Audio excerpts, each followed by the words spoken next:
咁羊咧今年嘅運勢都幾好㗎喎，佢係同太歲合嘅，我哋稱為六合啦。咁佢會合火，咁佢同時咧都有太陽同埋天空之星。咁係咩意思咧？咁太陽天空咧，咁其實係代表你嘅創意可以得以發揮啊！即係可能你返工，你事業上啦，你話我有好多 idea 嘅，咁平時可能我講出嚟又冇乜人賞識喎，咁今年又唔同啦，你就可以盡情咁講你嘅 idea， 咁咧就會遇到一個貴人去賞識你嘅。咁同時太陽咧又代表男性啦，所以咧就會有啲男性嘅貴人去幫助你。咁屬羊咧如果係男性朋友屬羊咧，咁今年咧就會更加好嘅。咁好多時咧都可以逢凶化吉嘅。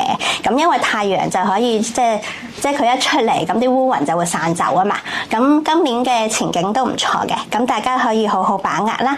咁但係咧，因為有空星黃番晦氣板安，咁咧就要小心啲啦，就唔好咁高調啦。咁即係可能我 idea 得到上司賞識，咁你就唔好喺度話真係講啦，即係好得意啊咁樣。咁就高調做事，低調做人啦。咁做人低調啲，如果唔係咧，就可能會即係俾人妒忌啊，就是非就會比較多噶啦。